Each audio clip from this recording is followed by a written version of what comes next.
Salut Thibaut. Et bonjour à tous, nouvel épisode du Vraiogographie qui commence sans plus tarder et sans intro particulière. On avait pas mal parlé des incendies en Australie la semaine dernière, et ben voilà la suite de cet épisode dramatique. Vraiogographie, Australie, il se fait passer pour un koala et récolte 300 000 € en ligne. Oh, c'est vrai. Oui, Il me semble que c'est vrai, ouais. C'est vrai? mais non, c'est Goraphie. Bah oui. Non, ça... Non, c'est vraiment Goraphie. Comment Koala peut aller taper sur internet? Ah bah ou alors je l'ai lu et j'ai modifié. Mais on peut imaginer la suite. Politique.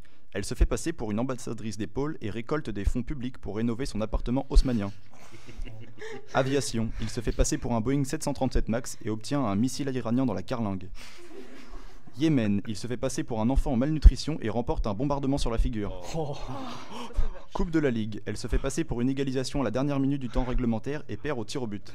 Ça c'est vrai. Radio. Il se fait passer pour un animateur sympa et coupe les blagues qui ne lui plaisent pas. J'en étais sûr. Tu pourras l'enlever celle-là si tu veux, Louison. C'était gratuit, ouais, mais Ouais, c'est ouais. le jeu. Vraiogographie. Au Japon, des internautes se lancent dans un Carlos Ghosn Challenge. C'est Non, quoi ça le- c'est vrai. Oui, quoi, c'est le vrai, Carlos? Alors c'est quoi? C'est se mettre dans une malle, c'est ça? Et ben oui, c'est Oui, se prendre en photo ça. dans Ouais, une pour de valise. Vraiment? Ah oui, pour nous. Ah, je déconne. Ah d'accord, bah, Non, pour pardon, de vrai. d'accord, C'est c'est bien vraiment vrai. ça. Sympa le challenge. Parce qu'il y a quelques semaines, quelques jours plutôt, les autorités judiciaires du pays du soleil levant ont eu la mauvaise surprise de découvrir que le PDG s'était littéralement fait la malle. Joli. Avec un petit plan gratiné aux oignons.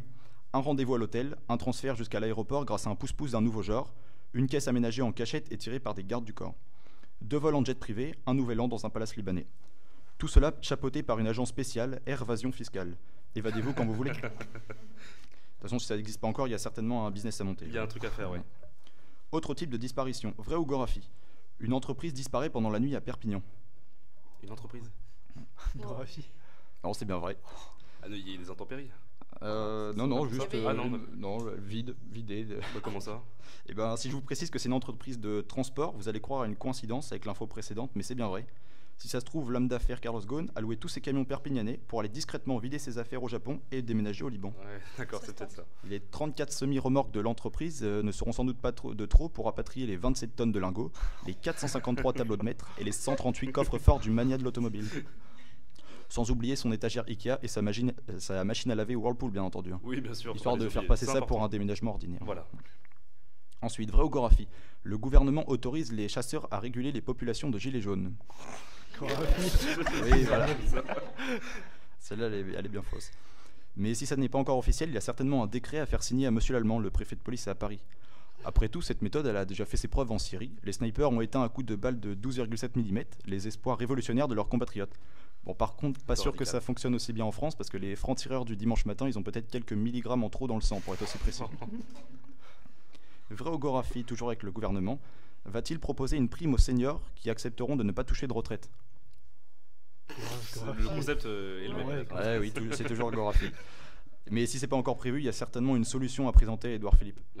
Peut-être. Et selon mes dernières informations, le gouvernement va également proposer une remise d'impôt à tous les exilés fiscaux. Et il devrait aussi proposer un mois de vacances dans le Sahel à tous les djihadistes qui accepteront de se faire rapatrier d'Irak. Mais une autre reconversion s'offre peut-être au final de Feu al-Baghdadi. Vraiogographie. Toulouse, en conflit pour l'héritage, il tente de recruter des djihadistes pour éliminer ses frères et sœurs. C'est possible, je veux dire vrai. Ouais, oui, c'est vrai, c'est bien. Il s'est déjà passé des choses bien tristes à Toulouse, mais bon, ça continue. Si vous êtes fan de pétards et barbus, postulez. Mais ce message ne s'adresse pas aux hippies, seulement aux expatriés de longue date en Syrie. Et pour ces expatriés, c'est quasiment acté, les nationaux de Daesh connaissent la chute de leur histoire au Moyen-Orient, à la différence de cette chronique qui n'a pas eu le privilège de voir sa fin s'écrire. Oh, bah merci. En tout cas, une fin bien triste, mais merci à Thibaut Leben pour son Vraiogographie.